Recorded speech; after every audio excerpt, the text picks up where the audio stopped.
జగద్గురు బ్రహ్మర్షి పితామహ పత్రిసారికి, స్వర్ణమాల మేడంకి కోటి కోటి ప్రణామములు.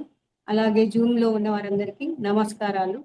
శ్రీ తిరుమలనాథ పిరమిడ్ ట్రస్ట్ ఆధ్వర్యంలో ప్రతిరోజు 11 గంటల నుండి 12 గంటల వరకు ధ్యానం చేస్తున్నాము, జ్ఞానాన్ని అందుకుంటున్నాము. అలాగే టిఎంసి ఛానల్ ద్వారా మనకి అవకాశం వచ్చింది. అలాగే ఈరోజు జ్ఞానదాత యోగి గారు. Welcome sir, welcome. Thank you madam, thank you so much. నమస్కారం సార్. నమస్కారం. నమస్తే. నమస్తే. సో నేను క్లియర్ గా ఉన్నానా? ఉన్నారు సార్. వాయిస్ వినబడుతుంది సార్, క్లారిటీగా ఉంది. సో బ్రహ్మర్షి పితామహ పత్రిజీ గురుదేవులకి మరియు spiritual tablet founder doctor GK గారికి మరియు తిరుమలనాథ ధ్యాన కేంద్రం వారికి మరియు ఈ కార్యక్రమం నిర్వహిస్తున్న ప్రతి ఒక్కరికి కూడా పేరు పేరున ధన్యవాదాలు తెలియజేస్తున్నాను.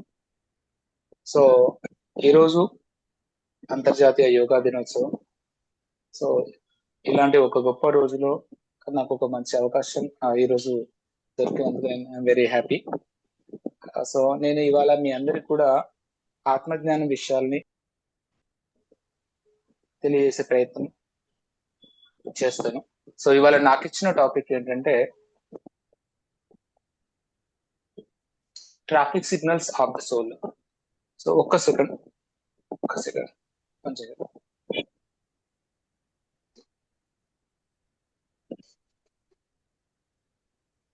యా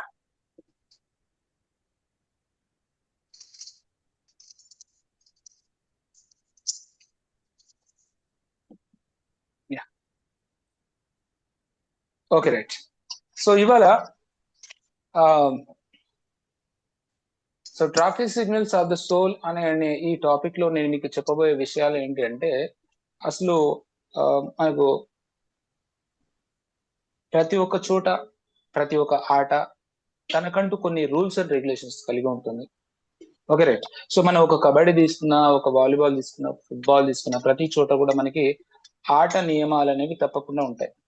సో ఇలా భూమి మీద ఉన్న ఈ ఆటలకే ఒక నియమాలు ఉంటే మరి పరమాత్మ నుంచి మనం భూమి మీదకి వచ్చిన మనకి ఈ భూమి మీద మనం ఎలాంటి నియమాలు లేకుండా మనం జీవించడం అనేది కరెక్ట్ కాదు. ఒక కారు వెళ్తే దానికి ట్రాఫిక్ రూల్స్ ఉంటాయి. మరి ఒక సోల్ కి కూడా ఈ భూమి మీద కొన్ని ట్రాఫిక్ రూల్స్ ఉన్నాయి. ఏ రూల్స్ ని మనం తెలుసుకుని మన జర్నీ ఎలా చేసుకుని మనం హ్యాపీగా జ్ఞానం సంపాదించుకొని ఆనందంగా జీవించడానికి మనం వచ్చామో, సో వాటిని మనం సాధించే క్రమంలో మనం ఇక్కడ ఈ ఆట భూమి మీద ఉన్నటువంటి ఆట నియమాల గురించి తెలుసుకునే ప్రయత్నం మనం చేద్దాం. So okay. So first point ఏంటంటే మనం అసలు ఈ భూమి మీదకి ఎందుకు వచ్చాం? పాయింట్ 1. సో ఎందుకు వచ్చాము? ఒకటి, జ్ఞానము సంపాదించుకుని ఆనందం సంపాదించుకుని హ్యాపీగా జీవించడానికి ఈ భూమి మీదకి వచ్చాం. జ్ఞానము, ఆనందం, ఈ రెండు కారణాల చేత మనం భూమి మీదకి రావడం జరిగింది. సరే, ఈ భూమి మీదకి వచ్చిన తర్వాత మరి మనం ఏం చేయాలి? సో భూమి మీద మరి ఆట నియమాలు తయారు చేసింది ఎవరు? భగవంతుడు. సో ఆయన ఏ నియమాలని తయారు చేసి భూమి మీద ఆల్రెడీ మనకంటే ముందే చేసి పెట్టి ఉంచాడు. సో ఆ నియమాలను తెలుసుకుని మనం మన జీవితాన్ని, అంటే జీవితం అనే ఈ ఆటని కొనసాగించాలి. లేదు అంటే అది వైకుంఠపాలిలో పాముల నోట్లో పడ్డట్టుగా సో మనం ఎక్కడ ఏం చేస్తామో అర్థం కాకుండా ఎలా పడితే అలా ఉంటే మన జీవితం చిక్కుల్లో పడుతుంది. సో కాబట్టి ఫస్ట్ మనం ఒక కార్ నడపాలంటే రూల్స్ తెలుసుకోవాలి, ఒక ఆట ఆడాలంటే రూల్స్ తెలుసుకోవాలి. మరి మన జీవితం ఈ భూమి మీద జీవించాలి హ్యాపీగా, ఎలాంటి ఒడిదుడుకులు లేకుండా అంటే కూడా మనం కొన్ని నియమాలను తెలుసుకోవాల్సిందే. సో నేను మీకు స్క్రీన్ షాట్ ద్వారా మరి ఇమేజెస్ నేను మీకు షేర్ చేసే ప్రయత్నం చేస్తాను.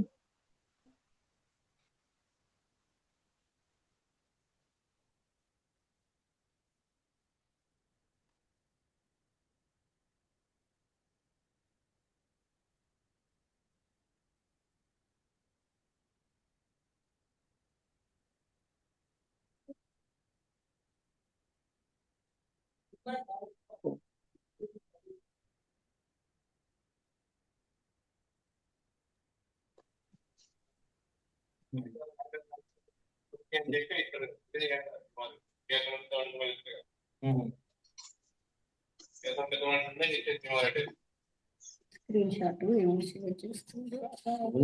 రైట్.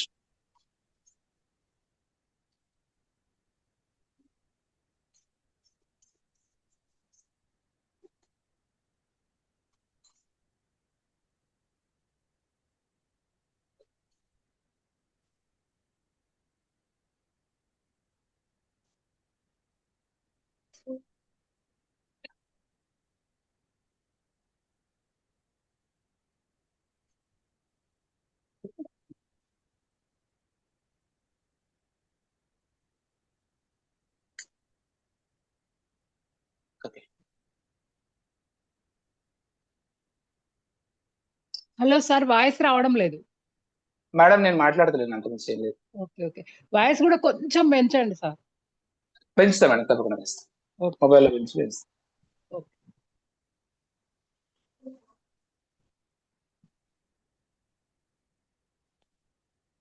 ఇది పిక్చర్ కనబడుతుందండి మీకు? క్లారిటీ లేదు సార్. చిన్నగా క్లారిటీ ఉంది, లేదా? స్మాల్ గా ఉంది. స్మాల్ గా ఉంది, ఇదేమో రొటేషన్ అవ్వట్లేదు. పర్వాలేదు సార్, చెప్పేయండి మీరు. So right.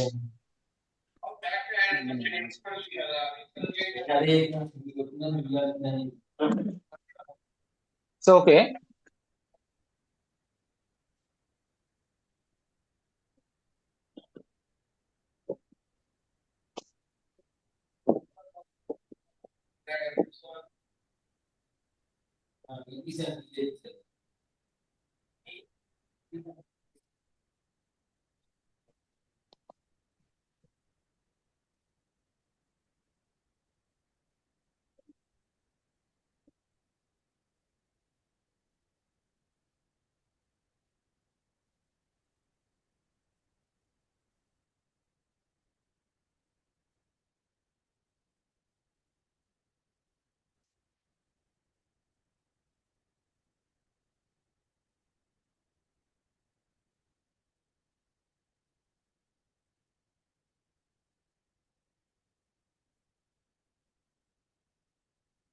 ఓకే సరే. ఇవాళ మనము మొదటి రూల్ గా తెలుసుకుంది ఏంటంటే అవకాశము జారవిడవద్దు. సో ఏంటి అవకాశం జారవిడవద్దు అంటే గుర్తుపెట్టుకోండి.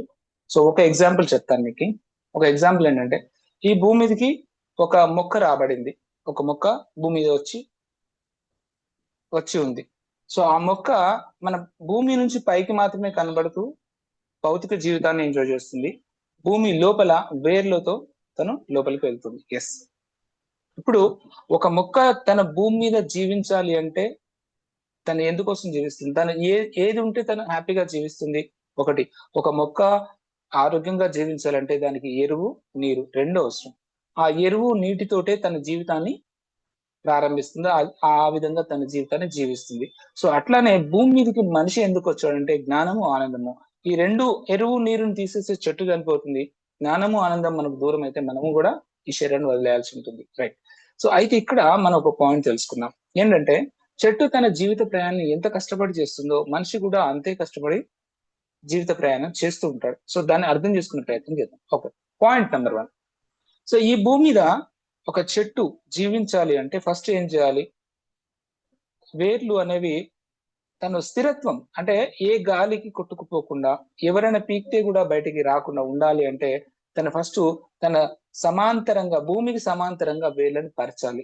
వేళ్ళని అలా పోనిసి అన్ని వైపులా తన చెట్టు చుట్టూతా అన్ని వైపులా వేళ్ళని పంపించాలి. అలా కొంత స్థిరత్వం వస్తుంది. అంతటితో ఏంటంటే లేదు. అయితే నీరు ఎండాకాలం వచ్చేసరికి తను ఇంకా లోతుకు వెళ్తుంది కాబట్టి ఆ ప్రధానమైన వేరు ఏదైతుందో అది ఇంకా లోతుకు వెళ్ళి నీటిని గ్రహిస్తూ, తేమని గ్రహిస్తూ తన జీవితాన్ని తను కంటిన్యూ చేసుకుంటుంది. సో ఇక్కడ మనం ఒక విషయం అర్థం చేసుకోవాలి. రెండు విషయాలు. ఒకటి సమాంతరంగా ప్రయాణం చేయడం, రెండోది లోతుగా ప్రయాణం. దీన్ని మనం రెండు రకాలుగా తీసుకోవాలి. ఎలా అంటే, సమాంతరంగా అంటే మన చుట్టూ ఉన్న వాళ్ళ నుంచి మనం ఎప్పుడు కూడా కొత్త కొత్త విషయాలు తెలుసుకోవాలి, వాళ్ళని గమనించాలి, వాళ్ళ నుంచి మనం ఎన్నో విషయాలు మనం నేర్చుకోవాలి.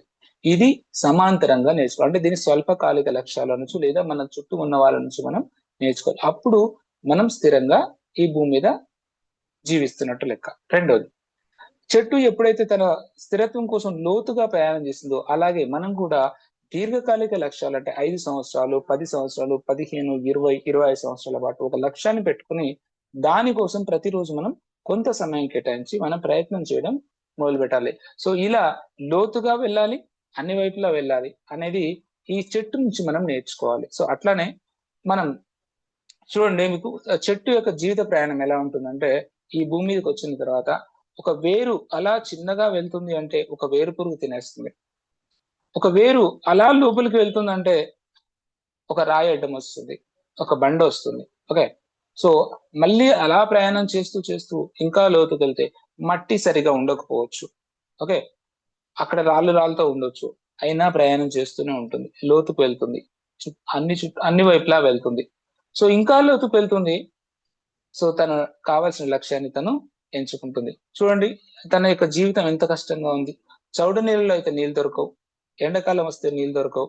ఓకే, లోపలికి వెళ్దాం అంటే వేరు పురుగులు, రాళ్ళు, ఓకే, ఇవన్నిటిని అధిగమిస్తూ తన లోపల తన స్థిరత్వాన్ని పెంచుకోవడం కోసం ఆ నీటిని, ఆ ఎరువుని సంపాదించుకోవడం, ఆ ఎరువులోంచి ఆ ఖనిజాలను సంపాదించుకోవడానికి తను ఎప్పుడు కూడా నిరంతరం ప్రయాణం చేస్తూ తన జీవితాన్ని తను నిర్మించుకుంటుంది. ఇది లోపలి వైపు. సరే, మరి బయట వైపు చూద్దాం. సో నేల నుంచి పైన ఉన్నటువంటి ఏదైతే మొక్క ఉందో ఆ మొక్క సన్నగా ఉన్నప్పుడు ఉడతలు వస్తాయి, పురుగులు వస్తాయి, లేతగా ఉన్న కాండాన్ని తినేస్తాయి. ఓకే, సో ఇంకొంచెం పెద్దగా పెరిగితే మేకలు వస్తాయి, ఇంకొంచెం పెద్దగా పెరిగితే పశువులు వస్తాయి, ఇంకా బాగా పెరిగి పెద్దగా ఒక మానుగా మంచిగా అయిందనుకో వేరే కూడా వచ్చేసి ఆ యజమానం ఇంకెవడో వచ్చేసేసి దాన్ని నరికేసి తీసుకుంటారు. సో ఎక్కడ తను ఏం చేస్తుంది? సో తన బయట జీవితము కూడా ఒక సవాళ్ళతోనే కూడుకున్నది. ఎండ కొడుతుంది, ఎండకు నిలబడాలా, వర్షం వస్తుంది, గాలి వస్తుంది, దానికి తట్టుకోవాలా. ఇలా అన్ని రకాలుగా బయట జీవితము, అన్ని రకాలుగా లోపల జీవితం కూడా తను ఎంతో ఒడిదుడుకులకు లోనైనప్పటికీ కూడా తన ప్రయాణం చేస్తూ నలుగురికి నీడనిస్తూ నలుగురికి సేవ చేస్తూ తను ఈ భూమి మీద నిలిచి ఉంటుంది. సో సేమ్ లైక్ మనం కూడా భౌతిక అంటే సంసార జీవితంలో ఎన్నో కష్టాలను అనుభవిస్తూ ఉంటాం, ఎన్నో ఇబ్బందులు అనుభవిస్తుంటాం. అయినా మన ప్రయత్నం ఏమి? నేను బాగుపడాలి, సమాజాన్ని బాగుపరచాలి, ఇదే మన లక్ష్యం. ఇప్పుడు పత్రిసారిని తీసుకుని తను బాగుపడ్డారు, సమాజాన్ని బాగు చేస్తారు, అంతే కదా. ఆయన లక్ష్యమే మన లక్ష్యం అవుతుంది కదా. రైట్, ఇట్లాగే మరి ఆధ్యాత్మిక వేర్లు లేకుంటే వేర్లు కనిపిస్తాయి, అంత మాత్రం చెట్టుకు వేర్లు లేకుండా ఎప్పుడు ఉంటుంది. సో సంసార జీవితం ఎంత ఉన్నప్పుడు కూడా ఆధ్యాత్మిక జీవితం ఏమీ లేదనుకోండి, మనం ఏమీ లేనట్టే. వేర్లు లేని చెట్టు జీవించదు, ఆధ్యాత్మికత లేకుంటే మన భౌతిక జీవితం కూడా అంత హ్యాపీగా ఉండదు. సో ఒక చెట్టుకి మంచి నీరు, ఎరువు ఎంత అద్భుతంగా ఇచ్చి దాన్ని బాగా సంరక్షిస్తే పళ్ళు కాయలు కాసేది ఎంతో హ్యాపీగా ఉంటుంది. సో అట్లాగే ఆధ్యాత్మిక జీవితంలో మనము ధ్యానం, స్వాధ్యాయం, సజ్జన సాంగత్యం ఈ మూడింటిని ఇస్తూ మనం ఎప్పుడైతే మన జీవితాన్ని పండించుకుంటామో అప్పుడు మన ఫిజికల్ లైఫ్ అంటే మన సంసార జీవితం కూడా అంతే అద్భుతంగా ఉంటుంది. మన సంసార జీవితం కష్టాలతో ఉంది అంటే మన ఆధ్యాత్మిక జీవితం అంత సరిగ్గా లేదని అర్థం. సో వెంటనే చేయాల్సింది ఏంటి? మన సంసార జీవితాన్ని కాసేపు ఆపి ఆధ్యాత్మిక జీవితాన్ని బాగుపరిచే ప్రయత్నం మనం ఎప్పుడైతే చేస్తామో సంసార జీవితం కూడా హ్యాపీగా ఉండడం మొదలు పెడుతుంది. కాబట్టి ఇక్కడ ఏం చెప్పబడింది? ఒక అవకాశము జారవిడవద్దు అంటే ఇక్కడ చూడండి, ఈ పాయింట్ మీకు అర్థమయ్యేలా చెప్తాను. నిత్య జీవితంలో జరిగేటువంటి అన్ని మంచి చెడు సంఘటనలు ఏమని చెప్పాను నేను ఇక్కడ? నిత్య జీవితంలో జరిగే మంచి చెడు అనే సంఘటనలు మనమే సృష్టించుకున్నాము, మనకై మనమే సృష్టించుకున్నాము, మనం నేర్చుకోవడానికి. ఈ పాయింట్ మీకు అర్థమయ్యేలా చెప్తాను. సరే, ఇప్పుడు మంచి అనేది మనం సృష్టించుకుంటాము, చెడు అనేది మనం సృష్టించుకోం కదా అని మనం క్వశ్చన్ వేస్తాం లాజిక్ గా. Yes, exactly correct. సరే చూడండి, దీన్ని మీరు అర్థం చేసుకోవడానికి ఒక పాయింట్ చెప్తా. ఏంటంటే ఆత్మ అనేది 4 దశల్లో మేల్కొంటుంది. ఓకే, ఈ టెక్నాలజీ మీకు అర్థమైతే మంచి చెడు సంఘటన ఎలా సృష్టించుకుంటుందో చెప్తాను. ఆత్మ అనేది 4 దశల్లో మేల్కొంటుంది. ఒకటి మెలకువ, అంటే మనం ఉదయం నుంచి రాత్రి పడుకునేంత వరకు ఇదైతే స్థితి ఉందో ఇది మెలకువ. మరి మిగతా స్థితి ఎక్కడ ఉంది? రెండోది స్వప్న, సుషుమ్న, తురియ, అంటే నిద్ర, గాఢ నిద్ర, సమాధి స్థితి. ఈ 3 స్థితుల్లో కూడా తన ప్రయాణం చేస్తుంది. సో పగటి పూటే కాదు ఆత్మ ప్రయాణం. ఇప్పుడు ఆత్మ ప్రయాణం చేస్తున్నది, పగటిపూట. ఎస్, ఇప్పుడు నేను ఒక ఆత్మని. ఇప్పుడు నేను ప్రయాణం చేస్తున్నా, ఎక్కడ చేస్తున్నా? పగటిపూట ప్రయాణం చేస్తున్నా. రాత్రి అయితే ఏం చేస్తున్నా?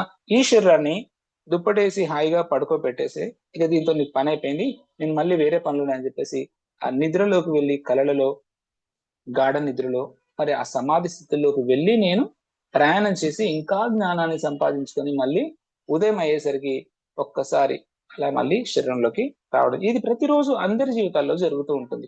సరే, ఇక్కడ ఏం చెప్పాను నేను నీకు? ఆత్మకి ఒకటే స్థితి లేదు, ఆత్మకి 4 స్థితులు ఉన్నాయి. సరే, మంచి సంఘటన ఇప్పుడు చూడండి. భౌతిక జీవితం అంటే ఉదయం నుంచి రాత్రి వరకు మనం అన్ని మంచి జరగాలని కోరుకుంటాం, అన్ని మంచి విషయాలే జరగాలని కోరుకుంటాం, ఇలా మనం అనుకుంటాం. మరి రేపు ఒక రోజు నాడు మనకు ఒక చెడు సంఘటన జరిగింది అనుకున్నాం. జరిగితే ఇప్పుడు ఏం చెప్పింది సూత్రం? నిత్య జీవితంలో జరిగే అన్ని సంఘటనలు మీరు కోరుకుంటేనే జరుగుతున్నాయి, మీరే సృష్టించుకున్నారు అని. ఇది ఎలా సాధ్యం అంటే చూడండి, మనం భౌతిక జీవితంలో మనం ఒక కర్రీ చేసుకోవాలనుకున్నప్పుడు మనం ఏం చేస్తాము? ఓకే, ఉదయం ముందు రోజున మనం షాప్కి వెళ్తాము, కూరగాయలు తీసుకొస్తాము. ఓకే రైట్, దాన్ని ఇంట్లో పెడతాము, ఉదయం లేసి కడిగి వంట చేసి చక్కగా ఎంజాయ్ చేస్తాం. సరే, మనం ఒక కర్రీ రేపు తినాలి అనుకున్నప్పుడు ముందు రోజు వెళ్ళి మార్కెట్కి వెళ్ళి ఎలా కూరగాయలు తెచ్చుకుంటాము, అట్లాగే ఆత్మ కూడా పగలు జీవితంలోనూ ప్రయాణం చేసి కొన్ని సంఘటనలు, కొన్ని వ్యక్తుల్ని తెచ్చుకుంటుంది. మనం కూడా ఉదయం లేచినప్పటి నుంచి నువ్వు రారా ఫ్రెండ్, రేపు పొద్దుగాల కలుద్దాం, నువ్వు రారా ఫ్రెండ్, ఎల్లుండి కలుద్దాం, నేను వస్తా ఉండు అక్కడ. సో ఎలా మనం ప్రామిసులు చేస్తామో అట్లానే ఇవి తెలుసు మనం చేసాం. కానీ మనకు రేపు ఉదయం కొత్త వ్యక్తి మనకు పరిచయం అవుతాడు, ఒక కొత్త చెడు సంఘటన పరిచయం అవుతుంది, ఒక కొత్త మంచి సంఘటన పరిచయం అవుతుంది. ఈ సంఘటన నేను కోరుకోలేదు కదా, మరి ఇవెవరు తీసుకొచ్చారు నా జీవితంలో అని అంటే అది నీవే రాత్రి ఆ నిద్ర, గాఢ నిద్ర, తురి అంటే సమాధి స్థితులలో వెళ్ళి నీకు కావలసినటువంటి ఆ వ్యక్తుల్ని, ఆ పరిస్థితుల్ని, ఆ సంఘటనని నువ్వు సృష్టించుకున్నావు. పగలు జీవితంలో కొన్ని సృష్టించుకున్నావు, రాత్రి జీవితంలో కూడా నువ్వు వెళ్ళి ప్రయాణం చేసి, ఆత్మగా నువ్వు ప్రయాణం చేసి ఇంకొన్ని పరిస్థితులను నువ్వు తెచ్చుకున్నావు. ఉదయం లేచినప్పుడు నువ్వు పిలిచిన వాళ్ళు వస్తారు, నీకు తెలిసిన వాళ్ళు వస్తారు, నీకు తెలియని వాళ్ళు వస్తారు.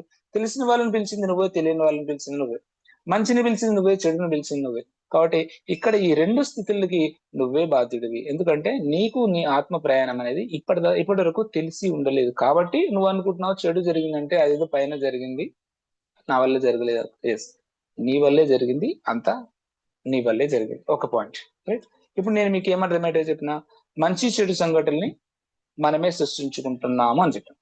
రైట్. రెండో పాయింట్ ఏంటంటే అసలు మంచి చెడు సంఘటనలు మనం ఎందుకు సృష్టించుకుంటున్నాం? అసలు ఏంటి, మనకేం కావాలి? చూడండి, ఆత్మ అనేది ఈ భూమి మీదకి వచ్చిన తర్వాత తన దివ్యత్వాన్ని, ఇప్పుడు ఒక నిప్పు మీద పొగ ఉంటే నిప్పు కనపడదు, ఒక అద్దం మీద దుమ్ము ఉంటే అద్దం సరిగ్గా కనపడదు, ఒక మావి తోటి శిశువు లోపల కప్పబడి ఉంటాడు, శిశువు బయటకు కనపడదు. అట్లాగే మన యొక్క ఆత్మని కొన్ని విషయాలు కప్పబడి ఉంచుతున్నాయి. ఏంటి అవి అంటే భయాలు, నమ్మక వ్యవస్థలు. ఓకే, భయాలు, నమ్మక వ్యవస్థలు మరియు అజ్ఞానం పొరలు. ఈ 3 ఏవైతే ఉన్నాయో ఇవి ఆత్మని కప్పిపెట్టి ఉంచుతున్నాయి. అంటే ఇవి మనల్ని బయటికి రానివ్వకుండా, ఆత్మని తెలుసుకోకుండా, తన గురించి తాను తెలుసుకోకుండా చేస్తున్నాయి. సో దీనికోసం ఏం చేస్తుంది అంటే, ఒకటి ఫస్ట్ పాయింట్ ఏం చెప్పినా భయాలు, రెండోది ఏం చెప్పినా నమ్మకాలు, మూడోది ఏం చెప్పినా అజ్ఞానం పొరలు. ఈ మూడింటిని తనలో నుంచి బయటకు తీసి పడేయడానికి ముళ్ళు మనకు విరిగిందండి. సో ముళ్ళును తీయడానికి ఇంకో ముళ్ళును తీసుకొచ్చి ఈ ముళ్ళును తీసేసినట్టుగానే ఆత్మ తనలో ఉన్న భయాల్ని, నమ్మకాలని మరియు అజ్ఞానాన్ని దూరం చేసుకోవడానికి భయాల్ని పోగొట్టుకోవడం సంఘటనల్ని, నమ్మకాల్ని పోగొట్టుకోవడానికి వ్యక్తుల్ని, మరియు అజ్ఞానం పోగొట్టడానికి పరిస్థితుల్ని తను ఎంచుకుంటుంది. ఈ వ్యక్తి మంచోడైనా కావచ్చు, ఈ సంఘటన చెడైనా కావచ్చు, ఆ పరిస్థితి మంచిదైనా కావచ్చు, ఏదైనా కావచ్చు, మంచి పరిస్థితి కావచ్చు, చెడ్డ పరిస్థితి, ఏ పరిస్థితి. సో తన భయాల్ని, తన నమ్మకాల్ని, తన అజ్ఞానాన్ని దూరం చేసుకోవడానికి ఈ విధంగా ఆత్మ అనేది అలాంటి వ్యక్తుల్ని, అలాంటి సంఘటనని, అలాంటి వాటిని తెచ్చుకొని తన అనుభవిస్తూ తన యొక్క అజ్ఞానాన్ని దూరం చేసుకునే ప్రయత్నం చేస్తుంది. సరే, ఇంకొక ఎగ్జాంపుల్ చెప్తా. ఎస్, సో ఈ విధంగా ఆత్మ అనేది మంచి చెడుల్ని తనకు తానే సృష్టించుకొని తన అజ్ఞానాన్ని దూరం చేసుకోవడానికి తను ఈ విధంగా కష్టపడి తన జీవిత ప్రయాణాన్ని కొనసాగిస్తుంది. సో కాబట్టి ఇప్పుడు మనం ఏం చేయాలి? అందుకే మనకు తెలిసిన వ్యక్తుల నుంచి మనం నేర్చుకోవాలి. మనకు కొత్తగా ఎదురైన వ్యక్తి లేదా కొత్తగా వచ్చిన ఒక అవకాశం, కొత్తగా ఎదురైన ఒక పరిస్థితి నుంచి మనం ఎప్పుడు నేర్చుకోవాలి. ఎగ్జాంపుల్ చెప్తాం. ఇప్పుడు పత్రి సార్ అనే వ్యక్తి మనకి ఎప్పుడు తెలియదు మన జీవితంలో, కానీ ఒక కొత్త వ్యక్తి మనకు తెలుసు, ఆడబోతుంటే ఇక్కడ కలిశాడు, మనం పోయినాం, చూసినాం, ఆయనను కలిసినాం, ఒక కొత్త వ్యక్తిని కలిసినాం. ఏం చేయాలి అప్పుడు? ఈయన దగ్గర ఏం నేర్చుకోవాలి, ఈయన దగ్గర అసలు ఏముంది చూస్తాము. ధ్యానం ఉంది, ఓహో. ఎన్నో పుస్తకాలు చదివిన జ్ఞానం ఉంది, ఓహో. శాకాహారం ఉంది, ఓహో అట్లనా. అంటే ఇట్లా ఒక వ్యక్తి దగ్గరకి వెళ్ళినప్పుడు, కొత్త వ్యక్తిని కలిసినప్పుడు, కొత్త పరిస్థితిని కలిసినప్పుడు, ఎదురైనప్పుడు మనం ఏం చేయాలి అంటే మనము వాటిని తెలుసుకొని ఇక దీని నుంచి ఏమీ నేర్చుకోవడానికి ఏమీ లేదు అంటే అప్పుడు వదిలిపెట్టాలి. ప్రతిసారి ఒకసారి మనకు కలిసిన తర్వాత ఈయన దగ్గర ఏమీ లేదు అనేంత వరకు ఆయన విడిచిపెట్టకూడదు. రైట్? సో అట్లానే మన జీవితంలో ఎదురయ్యే వ్యక్తుల నుంచి, పరిస్థితుల నుంచి, అన్నిటి నుంచి మనం మన అజ్ఞానాన్ని దూరం చేసుకుంటూ, మన నమ్మకాలని మనం దూరం చేసేసుకుంటూ, కొత్త నమ్మకాలు, శాస్త్రీయమైన నమ్మకాలు, ఓకే, శాస్త్రీయమైన నమ్మకాలతో మనం ముందుకు వెళ్ళి మన జీవితాన్ని మనం బాగు చేసుకోవాలి. కాబట్టి ప్రతిరోజు మనం ఎప్పుడు కూడా అవకాశాలని జారవిడుచుకోవద్దు. ఓకే, కొత్త అవకాశం వచ్చిన వదిలిపెట్టద్దు. ఒక కొత్త వ్యక్తి కలిసిన మనం ఏం నేర్చుకోవాలి? ఒక కొత్త అవకాశం వచ్చింది, ఒక ఫ్యామిలీ అంటే మనకు ఫ్లైర్ పంపించారు, ఉదయాన్నే చూసాం, అరే ఫ్లైర్ వచ్చింది, అవును ఈ క్లాస్ వెళ్తే బాగుంటుంది, వెళ్ళకుంటే బాగుంటుందా? ఓకే, సో నువ్వు వెళ్దాం, ఏం జరుగుతుంది. సో ఇలా ఒక అవకాశాన్ని దేన్ని కూడా వదిలిపెట్టుకోకూడదు. అందుకే భూమి మీద ఒక మొక్క తన వేర్లని ఎలా సమాంతరంగా అంటే మన చుట్టూ ఉన్న వ్యక్తుల నుంచి ఎప్పుడూ నేర్చుకుంటూ ఉండాలి. మనం దీర్ఘకాలిక లక్ష్యాలను పెట్టుకుంటూ నేర్చుకుంటూ ఉండాలి. కొత్త వ్యక్తులు, కొత్త పరిస్థితులు, కొత్త అవకాశాలు ఏవి వచ్చినా, అది మంచిదైనా చెడుదైనా ఏదైనా సరే, మంచి చెడు సంఘటనలు మనమే సృష్టించుకుంటున్నాం. ఎలా సృష్టించుకుంటున్నాము? మిగతా 3 స్థితుల్లో ఆత్మ ప్రయాణం చేసి ఆ మంచి చెడు సంఘటనలు కూడా తనే తెచ్చుకుంటుంది. కాబట్టి ఈ రోజు జరుగుతున్న మంచి చెడు సంఘటనలకి ఎవడు బాధ్యుడు అంటే నువ్వే బాధ్యుడు. కాబట్టి ఇది అర్థం చేసుకుంటే ఫస్ట్ మన దుఃఖం దూరం అవుతుంది. ఇది ఆట మొదటి నియమం. ఏం చెప్పింది ఆట మొదటి నియమం? నిత్య జీవితంలో జరిగే అన్ని సంఘటనలు నువ్వు కోరుకున్నవే, నువ్వు నేర్చుకోవడానికే. కాబట్టి మంచి చెడు సంఘటనలు కూడా అయితే కావచ్చు కాక, మంచి చెడు సంఘటనలు కూడా, మంచి సంఘటనలు రావచ్చు, చెడు సంఘటనలు కూడా కావచ్చు, ఏదైనా అంతా నీవే కోరుకున్నావు. కాబట్టి నీ జీవితంలో ప్రతి ఒక్కటి, నిత్య జీవితంలో, డైలీ లైఫ్ లో జరిగే ప్రతి ఒక్కటి నువ్వు కోరుకున్నది. కాబట్టి దాన్ని నువ్వు చింతాల్సిన అవసరం లేదు, నువ్వు బాధపడాల్సిన పని లేదు. ఏదైతే నీకు అనుభవిస్తున్నావో, ఏదైతే నువ్వు ఎదుర్కొంటున్నావో దాన్ని నువ్వు నేర్చుకుంటూ వెళ్ళాలి. అక్కడ ఎంత కఠినంగా ఉన్నా సరే, ఎంత ఇబ్బందిగా ఉన్నా సరే, ఎంత బాధగా ఉన్నా సరే, నువ్వు నేర్చుకుంటూ ముందుకెళ్ళాలి. ఏం తెలుసుకోవాలి, ఏం నేర్చుకోవాలి, ఇలా మనం మార్చుకోవాలి. ఆ సంఘటన నుంచి మనం ఒక పత్రి సార్ని కలిస్తే, ఒక జీకే సార్ని కలిస్తే మనం ఇలా ఏం చేస్తాం? ఈయన నుంచి ఏం నేర్చుకోవాలి. సో ఇలా మనం ఎప్పటికప్పుడు వచ్చిన అవకాశము జారవిడ్చవద్దు. అంటే ఇది అనమాట. ఈ రోజు వచ్చిన అవకాశాన్ని జారవిడ్చొద్దు. రేపు ఒక అవకాశం వస్తుంది, జారవిడ్చొద్దు. ఎల్లుండి వస్తుంది ఇలా ప్రతిరోజు, ప్రతి సందర్భంలో ఎక్కడో ఒక కొత్త అవకాశాలు మనకు వస్తూనే ఉంటాయి.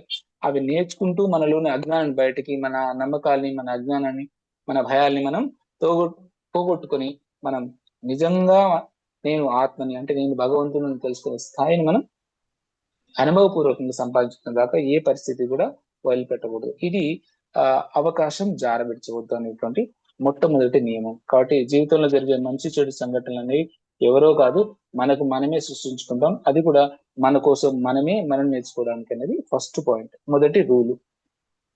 ఇక రెండవ ఆట నియమం మనకేం చెప్తుంది ఈ భూమి మీద అంటే, భూమి మీద భగవంతుడు మనం పంపించడానికంటే ముందే చూడండి, మీరు మీ పిల్లల్ని మీ స్కూల్ కి పంపించేటప్పుడు ఆల్రెడీ ఒక టైం టేబుల్ ఉంటుంది అక్కడ, అవునా కదా? ఒక టీచర్లు ఉంటారు అక్కడ, రైట్? క్లాస్ రూమ్స్ ఉంటాయి అక్కడ, టాయిలెట్స్ ఉంటాయి, ఎవ్రీథింగ్ ఉంటుంది, సెటిల్ అంతా. ఆ పిల్లోడు చదువుకోవడానికి కావాల్సిన ప్రతి ఒక్క అవకాశాలు, ప్రతి ఒక్క ఎక్విప్మెంట్, ఫర్నిచర్ అంతా కూడా రెడీ చేసి పెట్టారు. జస్ట్ లైక్ ఒక స్కూల్ ఎంత చేసినప్పుడు భగవంతుడు మన కోసం ఆల్రెడీ భూమి మీద కొన్ని సెటప్స్ చేసి ఉంచాడు. ఆ రెండవ నియమం ఏంటో చెప్తాను. దీన్ని భగవంతుడి ప్రణాళిక. భగవంతుడు ఈ భూమి మీద ఒక ప్రణాళిక వేసి ఉంచాడు. ఏంటి? సమాజ ప్రణాళిక అంటారు. ఏమంటది? సమాజం కోసం పనిచేయాలి. బిడ్డ, నువ్వు భూమి మీదకి వెళ్ళిన తర్వాత నువ్వు నేను రాసిన ప్రణాళికకి అనుగుణంగా నువ్వు నువ్వు ఒక ప్రణాళిక వేసుకొని నువ్వు అర్హత సాధించి సమాజాన్ని బాగు చేయాలి. ఒకటి ఇలాగా చెప్తాను. ఇప్పుడు ఒక ఇంట్లో ఒక పిల్లగాడు ఉన్నాడు అనుకున్నాం. వాడు చిన్నప్పుడు వాళ్ళ కుటుంబం పెంచుతుంది. వాడు పెద్దగైన తర్వాత ఆ పెద్దగైన ఆ పిల్లగాడే కుటుంబ బాధ్యతలు తీసుకోవాలి. ఇది కుటుంబ ప్రణాళిక, ఇది సంసారంలో ప్రణాళిక. మరి ఆధ్యాత్మిక ప్రణాళిక ఏంటి? ఒక వ్యక్తి ఆధ్యాత్మికంగా తయారైన తర్వాత తను సమాజాన్ని కుటుంబంగా భావించాలి.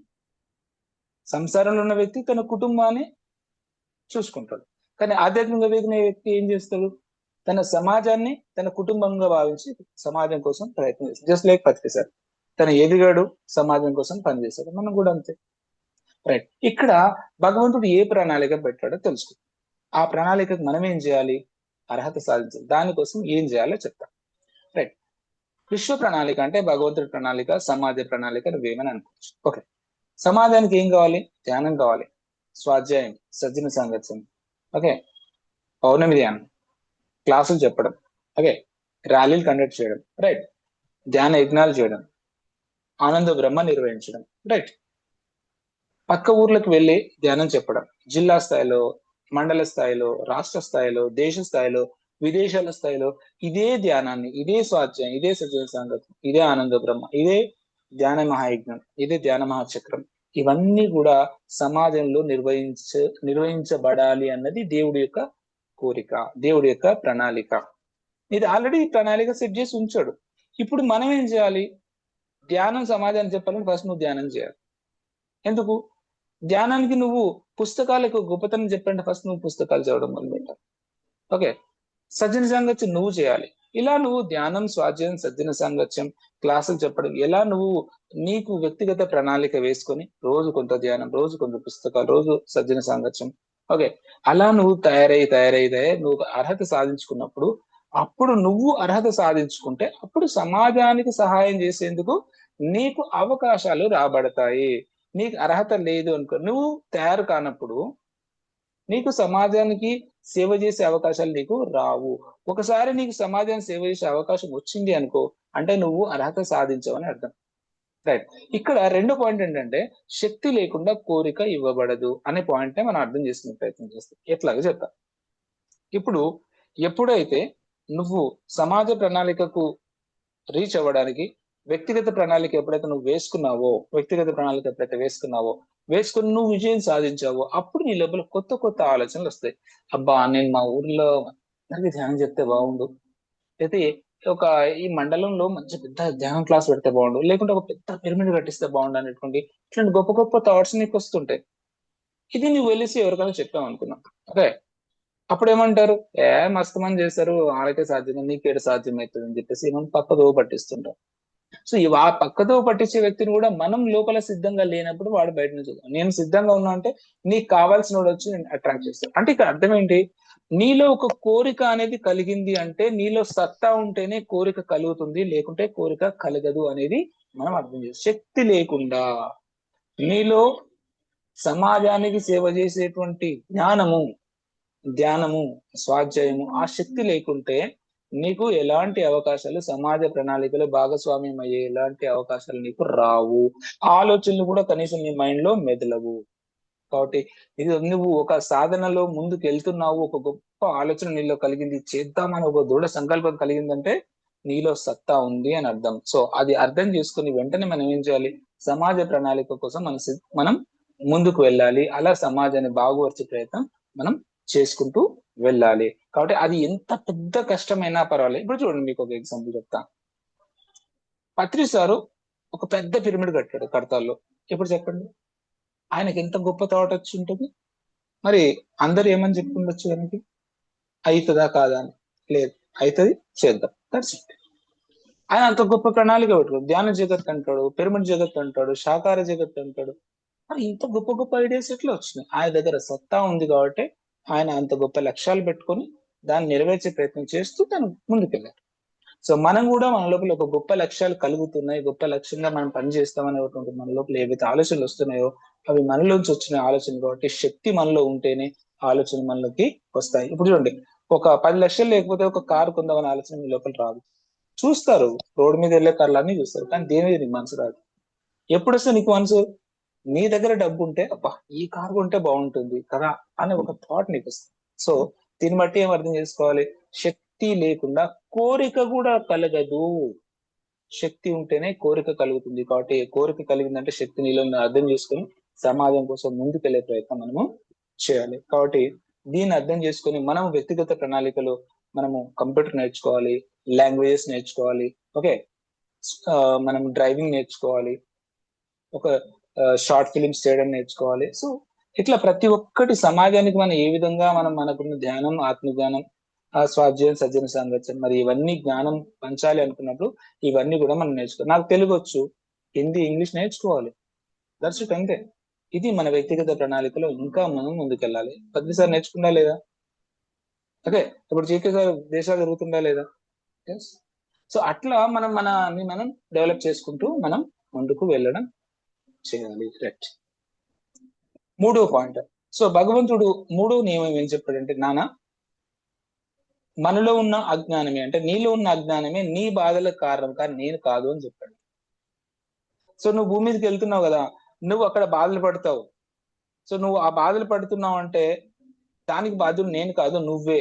మరి ఎట్లా ఎట్లా నువ్వు బాధ్యుడవుతావు అది నీకు చెప్తాను, ఆ నియమం కూడా చెప్తాను. అది నువ్వు తెలుసుకొని దానికి తగ్గట్టుగా నువ్వు ఆడితే ఆట నీకు ఏ బాధలు కూడా నీ లోపల ఉండవు అని చెప్తున్నాడు. మూడో నియమం ఏంటంటే, ఆధ్యాత్మిక తాపము 90%, ఆది భౌతిక తాపము 9%, ఆది దైవిక తాపము మనకు 1%. సో ఇక్కడ ఏంటి అసలు ఈ తాపం అంటే ఏంటి? బాధ. తాపం అంటే కష్టాలు, తాపం అంటే బాధ, కష్టాలు అని చెప్పుకోవచ్చు. రైట్.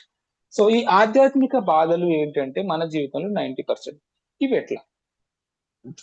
సో మన జీవితంలో శరీరానికి జబ్బులు వస్తాయి, మనసు టెన్షన్స్ ఉంటాయి, ఓకే, ఇవి కూడా బాధలే. శరీర పరంగా, మనసు పరంగా, లేదా సమాజ పరంగా, ఓకే, మన బంధువులు, మన చుట్టాలు, వీళ్ళు వాళ్ళతోటి, మన ఇరుగుంటి పొరుగుంటి వాళ్ళతో రకరకాల సమాజంతో కూడా సమస్యలు ఉంటాయి. ఫైనల్ గా ఆత్మపరంగా కూడా మనకు నేను ఎవరు, నేను ఎందుకు పుట్టాను ఇక్కడ, అసలు ఏం చేస్తాను, ఇదంతా ఎందుకు జరుగుతుంది, అన్ని ఉన్నా ఏదో లేదనే వెళ్తూ కొట్లాడుతూ ఉంటుంది. అది కూడా ఆత్మపరమైన బాధ. సో ఇలా 4 రకాలుగా మనం బాధపడుతూనే ఉంటాం. మరి ఈ 4 రకాల బాధలు ఎలా తగ్గించుకోవాలి అంటే దానికి భగవంతుడు ఆల్రెడీ ఒక రూల్ అనేది సెట్ చేసి ఉంచాడు. ఆ రూల్ ఏంటో తెలుసుకుంటున్నాం మనం. ఆధ్యాత్మిక తాపం అంటే నీ జీవితంలో ఆధ్యాత్మికత అనేది లేకపోతే నీ జీవితంలో 90% కష్టాలు కలుగుతాయి. అంటే నువ్వు ఆధ్యాత్మికతని లోకి నువ్వు వెళ్తే గనక 90% నీ జీవితం నుంచి కష్టాలు పోతాయని చెప్పాడు. సో కాబట్టి ఎంత గొప్పగా చెప్పాడు నియమం. సో ఇందులో ఏమేం పాయింట్స్ వస్తాయో తెలుసుకుందాం. ఒకటి, థర్డ్ ఐ యాక్టివేట్ చేసుకోవాలి. సో ఫస్ట్ మనం థర్డ్ ఐని యాక్టివేట్ చేసుకోవాలి. దీని వల్ల ఏం జరుగుతుందంటే, గత జన్మలో నేను ఎవరు, ఈ జన్మలో ఎందుకున్నాను, మరి నెక్స్ట్ నేను ఏం చేయాలి, అసలు ఈ జన్మ లక్ష్యం ఏంటి అనేది మనకు ఆ జన్మకి ఈ జన్మకి లింక్ ఎప్పుడైతే మనకు కనెక్టింగ్ లింక్ ఎప్పుడైతే తెలుస్తుందో, మనం ఈ జీవితంలో ఎందుకు మగగా పుట్టాను, ఎందుకు ఆడగా పుట్టాను, ఎందుకు ఇక్కడ పుట్టాను, ఎందుకు ఈ కష్టాలు వచ్చాయని ప్రతిది కూడా మనకు ఆ జన్మకు సరిపడా లింక్ మనకు అర్థమైన తర్వాత మనం బాధపడడం మానేస్తాం. First point. రెండోది, జీవహింస చేయడం. నువ్వు ఈ భూమి మీద నువ్వే పుట్టలేదు, 5 సామ్రాజ్యాలు పుట్టాయి. ఖనిజ సామ్రాజ్యం, వృక్ష సామ్రాజ్యం, జంతు సామ్రాజ్యం, మానవ సామ్రాజ్యం, దైవ సామ్రాజ్యం. సో ఇట్లా 4 సామ్రాజ్యాలు ఉన్నాయి. కాబట్టి నీవు మిగతా వాళ్ళందరికీ కూడా స్నేహంగా ఉండాలి, మర్యాదగా ఉండాలి, ఎవరిని హాని చేయకుండా ఉండాలి. కానీ నువ్వు ఎప్పుడైతే జీవహింస చేసి వాడిని చంపి కోసి తింటావో, చంపడం కానీ, కోయడం కానీ, తినడం కానీ, ఏ రకంగా నువ్వు జీవహింస చేసినా నీకు 90% కష్టాల్లో ఉంటావు. రెండోది, జీవహింస లేకుండా ఉండాలి. మూడోది, అర్షడ్ వర్గాలు. నీ ఆలోచనలో విషయం ఉండకూడదు. అంటే అర్షడ్ వర్గాలు అంటే ఏంటంటే 6 రకాలైనటువంటి నెగిటివ్ థాట్స్. సో కోరికలు ఫస్ట్ 1, కోపము 2, 3 లోభము అంటే పిసినారితనం, 4 అహంకారము, 5 కామ, క్రోధ, లోభ, మోహం అంటే ప్రేమ, మరియు మదం అంటే అహంకారము, మాత్సర్యం అంటే అసూయ. సో ఈ 6 రకాలైనటువంటి దాంట్లో అతిని తీసేయాలి. కోరికలు ఉండాలి, కోపము ఉండాలి, కొంత పిసినారితనం ఉండాలి, ఓకే, కొంత ప్రేమ ఉండాలి, కొంత అహంకారం ఉండాలి, కొంత అసూయ ఉండాలి. కానీ ఇవి ఎలా ఉండాలి? ఒకరిని చెడగొట్టేటట్టుగా, నిన్ను చెడుపు చేసుకునేటట్టుగా కాకుండా నిన్ను బాగు చేసుకునేటట్టుగా పాజిటివ్ గా ఉండాలి. అంటే అందులో అతిని తీసివేసేసి సరైన కోరికలు, సరైన కోపము, సరైన పిసినారితనము, సరైనటువంటి ప్రేమ, సరైనటువంటి అహంకారము, సరైనటువంటి అసూయ అనేది 1+ అర్షడ్ వర్గ్ అని మనకు ఒక స్పిరిచువల్ టాబ్లెట్ లో ఒక కాన్సెప్ట్ ఉంది. ఆ పుస్తకాన్ని తీసుకొని మీరు చదివినట్లయితే మనలో ఉన్నటువంటి అర్షడ్ వర్గాలు మనము అతిగా ఉండడాన్ని తగ్గించేసి మనం బ్యాలెన్స్ గా ఉండడం, సరిగా ఉండడం ఎప్పుడైతే చేస్తామో అప్పుడు వాటి వల్ల పడేటువంటి బాధలన్నీ కూడా మనం బయటికి పడేస్తాం. చూడండి, అరిషడ్ వర్గాలు ఒకటి చెప్తా. అహంకారం అనే ఒకే ఒక గుణంతో ఆ అతి ఎక్కువ అవ్వడం చేత రావణాసురుడు తన జీవితాన్ని కోల్పోయాడు, తన రాజ్యాన్ని కోల్పోయాడు, తన తమ్ములను కోల్పోయాడు, కొడుకులను కోల్పోయాడు. సో ఒకే ఒక్క గుణం కాబట్టి మన జీవితాన్ని నాశనం చేసేది ఈ అతి అనేటువంటి ఉండకుండా మనం చూసుకుంటే ఈ 90% నుంచి కష్టాలు నువ్వు బయటపడతావు. First point. యా, మూడో పాయింట్. నాలుగో పాయింట్ ఏంటి? ధర్మ, అర్థ, కామ, మోక్షాలు. ధర్మం అంటే ఏంటంటే ఈ ఒక స్కూల్కి వెళ్ళినప్పుడు ఎల్కేజీ నుంచి 10th క్లాస్ వరకు అన్ని రకాల స్థాయిలో మనుషులు ఉంటారు. అట్లానే ఈ సమాజంలో ఏ బాల్యాత్మ నుంచి, శైశవాత్మ నుంచి పూర్ణాత్మ వరకు అన్ని స్థాయిలో ఉన్నట్టు ఆత్మలు ఉంటాయి. బట్ వాళ్ళందరి మధ్యన మనం జీవిస్తున్నాం కాబట్టి ఎవరి ధర్మానికి అనుగుణంగా, ఎవరి జన్మని బట్టి వాళ్ళ కర్మలు, గుణాలు ఉంటాయి కాబట్టి ఎవరితోటి కూడా మనకి ఎలాంటి ఇబ్బందులు లేకుండా మన వాళ్ళతో కలిసి హాయిగా జీవించడమే ధర్మము. స్కూల్కి వెళ్ళి అందరితో గొడవపడవు, ఎవరితో గొడవపడం. మన చదువు చదువుకుంటూ అందరూ సామరస్యంగా ఉంటూ మనం ఎలాగో స్కూల్కి వెళ్ళి మనం ఎలా వస్తామో ఈ సమాజంలో కూడా అన్ని రకాల ఆత్మస్థితిలో వ్యక్తులు ఉన్నారు కాబట్టి వాళ్ళ మధ్యలోకి వెళ్ళి కూడా మనం ఎవరితో ఎలాంటి ఇబ్బందులు పడకుండా, మనం బాధపడకుండా మనం అలాగా జీవించడం ధర్మము. కామము. కామము అంటే కోరికలు. ఎలాంటి కోరికలు? శరీరపరమైన కోరికలు, మానసికపరమైన కోరికలు, బుద్ధిపరమైన కోరికలు, ఆత్మపరమైన కోరికలు. ఇలా 4 రకాల కోరికలు ఉంటాయి. శరీరానికి తిండి పెట్టాలి, మంచి ఆలోచనలు ఇవ్వాలి, బుద్ధికి గొప్ప గొప్ప లక్ష్యాలు ఇవ్వాలి, ఆత్మకి ఆత్మజ్ఞానం ఇవ్వాలి. సో ఇలా 4 రకాల కోరికల్ని మనం తీర్చుకుంటూ ధర్మ అర్థ ఓకే. ధర్మ, అర్థ, కామ, మోక్షం. అర్థము అంటే డబ్బుతో పాటు మనం కళలు కూడా నేర్చుకోవాలి. ఓకే. అర్థం అంటే డబ్బు సంపాదించుకోవడం అనేది ఫిజికల్ లైఫ్ కు సెట్ అయితే, కళలు నేర్చుకోవడం అనేది స్పిరిచువల్ లైఫ్ సెట్ అవుతుంది. సో ఇక్కడ అందరు తప్పు చేస్తారు. సో అర్థం అంటే డబ్బు సంపాదిస్తాం, నో, సంసారాన్ని పనికొస్తుంది. కళలు ఆధ్యాత్మికానికి పనికొస్తుంది. సో కాబట్టి కళలు కూడా నేర్చుకోవడం అనేది మన యొక్క బాధ్యత ఈ భూమి మీద. ధర్మ, అర్థ, కామ, మోక్షం. మోక్షం అంటే ఈ జన్మని చివరి జన్మగా చేసుకోవడమే మనందరి యొక్క లక్ష్యము. నేను భగవంతుడిని తెలుసుకోవడమే మోక్షము. సో కాబట్టి ఈ 4 మనం ఎప్పుడైతే పాటిస్తామో 90% కష్టాల నుంచి నువ్వు బయటపడతావు. సో ఆల్రెడీ చెప్పాడు నీకు ఏ కష్టాలు వస్తాయో, ఎలా ఉంటుందో. సో అలా ఈ ఆట నియమాలు తెలుసుకోవాలి. రెండవది భౌతికత. భౌతిక తాపము. భౌతిక అంటే మన శరీరం నుంచైనా వచ్చే అనారోగ్యాలు, లేదా మన చుట్టుపక్కల ఉన్నటువంటి వ్యక్తుల నుంచి వచ్చే ఇబ్బందులు అనేవి కేవలం 9% మాత్రమే. ఓన్లీ 9%. మన ఈ 9%గా మనం ఎంతో బాధపడతాం. అబ్బా, శరీరానికి ఈ బాధలు వచ్చినాయి, నా పక్క వాళ్ళతో ఈ బాధలు వచ్చినాయి. సో వీళ్ళన్నీ బాధపడుతుంటారు. సో కాబట్టి ఇక్కడ నీవు ఈ రెండింటిని నువ్వు ఎప్పుడైతే దూరం చేసుకుంటావో ఇక నీకు 9% బాధలు కూడా నీకు ఉండవు. రైట్.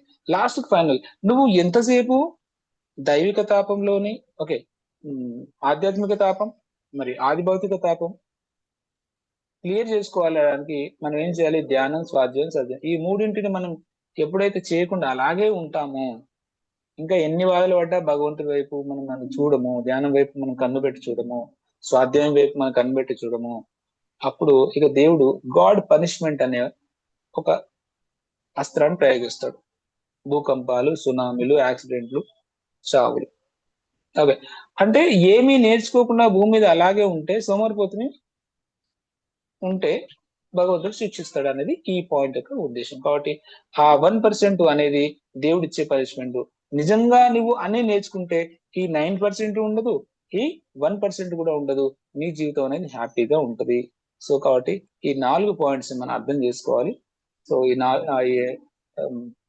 ఆధ్యాత్మిక తాపంలో మనం బయటపడడానికి అవి అర్థం చేసుకుని ఎప్పుడైతే ఆచరిస్తామో 9% ఉండదు, 1% ఉండదు.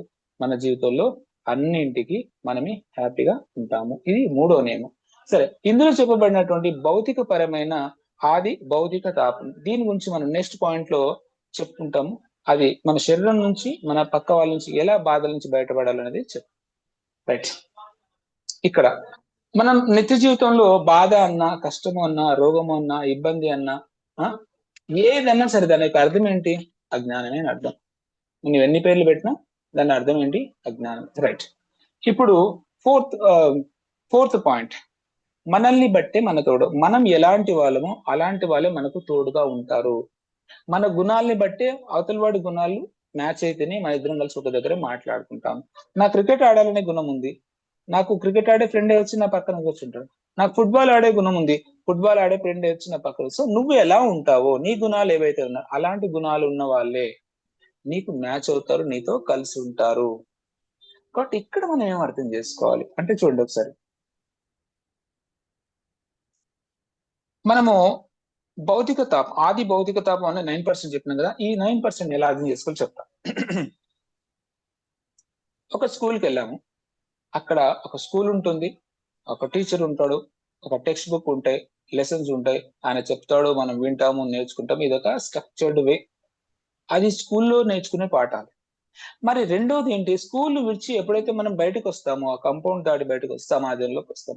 మరి సమాజంలో ఎవరు మనకి ఏం చెప్తారు, సమాజంలో మనం ఏం నేర్చుకోవాలి? అక్కడైతే సార్ ఉన్నాడు, పాఠాలు ఉన్నాయి, టెస్టులు ఉన్నాయి, అన్ని ఉన్నాయి, నేర్చుకున్నాం. కానీ ఇక్కడ చూడండి, సమాజంలో మనం నేర్చుకోవాల్సినవి గుణపాఠాలు.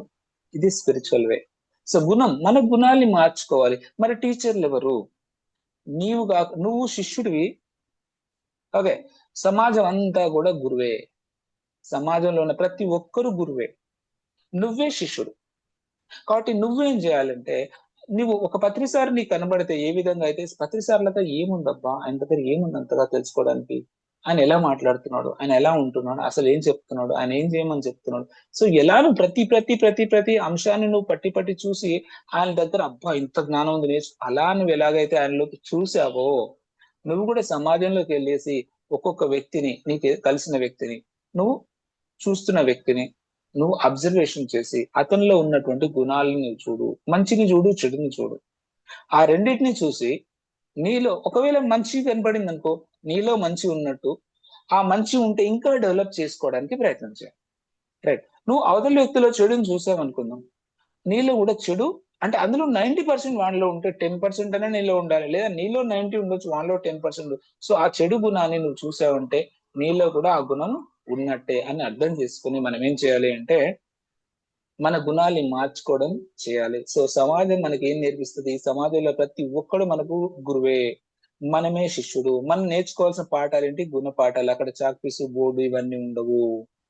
మన బుద్ధితో మనం గమనించాలి, బుద్ధిగా గమనించి మన బుద్ధిని మార్చుకోవాలి, మన గుణాలు మార్చుకోవాలి. ఇదే సమాజం నుంచి మనం నేర్చుకోవాలి. రైట్, ఇప్పుడు సమాజంలోకి వెళ్ళాం, ఎవరెవరు ఉంటారు, ఎవరెవరు గురువులు, ఎట్లా తెలుసుకున్నాం. రైట్, సమాజంలోకి మనం వెళ్ళాం, అక్కడ ఎవరు ఉంటారు, మనతో ఈక్వల్ గా మన ఫ్రెండ్స్ ఉంటారు, మన పైన మన అధికారులు లేదా గురువులు ఉంటారు, మన కింద ఎవరుంటారు, పని వాళ్ళు, మనకంటే కింది స్థాయి ఆత్మస్థాయిలో ఉన్న వాళ్ళు, భౌతికంగా కావచ్చు లేదా స్పిరిచువల్ కావచ్చు. కింద అంటే 3 పైన, ఈక్వల్ గా కింద. సో 3 స్థితుల్లో 3 రకాల వ్యక్తులు ఉంటారు.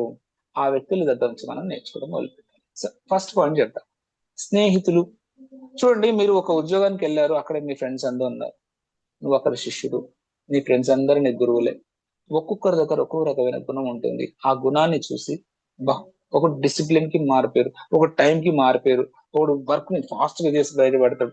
ఓకే, ఒకడు ఆటల్లో అంటే ఒక పిల్లల్లో ఇది చేయాలి ఒక ఇది చూపడుస్తాడు. అలా నువ్వు ఒక్కొక్కరిని చూసి వీడి దగ్గర ఏ గుణం ఉంది, సో అలా వాళ్ళ దగ్గర ఉన్న గుణాలన్నీ ఒక లిస్టుగా రాసుకొని, వాళ్ళ పేర్లు, వాళ్ళ గుణాలు, ప్లస్లు మైనస్లు 2 రాసుకొని, ప్లస్ల మీద మైనస్ల మీద వర్క్ చేసినప్పుడు మనం ఆ గురువుల దగ్గర నుంచి నేర్చుకున్న వాళ్ళం అవుతాము. అంటే నిత్య జీవితంలో నేర్చుకోవాలి. రైట్, ఒక పాయింట్.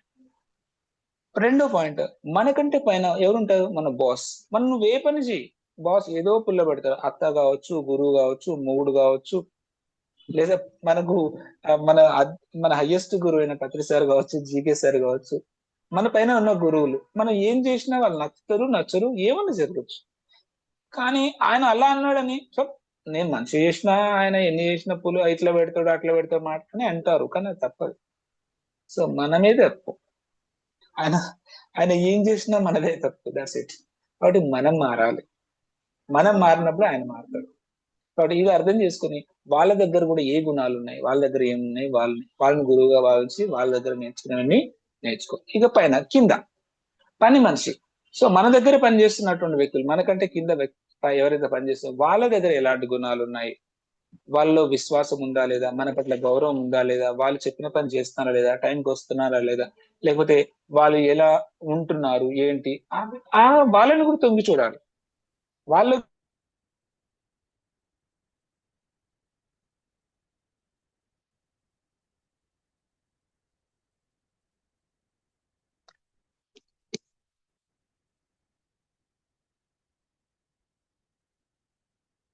ఇప్పుడు ఇవేనా ఎందుకు వీళ్ళ నుంచి నేర్చుకోవాలంటే చూడండి, ఒక వ్యక్తి నుంచి మనం బాధపడుతున్నాం, ఒక వ్యక్తి నుంచి బాధపడుతున్నాం, ఏం బాధపడుతున్నాం, ఒక వ్యక్తి తాగుబోతు వ్యక్తి అనుకుందాం మాట వరుసగా, ఆయన నుంచి మనం బాధపడుతున్నాం. ఇప్పుడు మనం ఏం నేర్చుకోవాలి ఆయన దగ్గర నుంచి, ఊరికి ఆయనతో సతాయించాలి. మనం ఏం చెప్పినాం ఫస్ట్ పాయింట్, రెండో పాయింట్, శరీరం నుంచి పక్క వాళ్ళ నుంచి కలిగే బాధలు తప్పించుకోవాలి.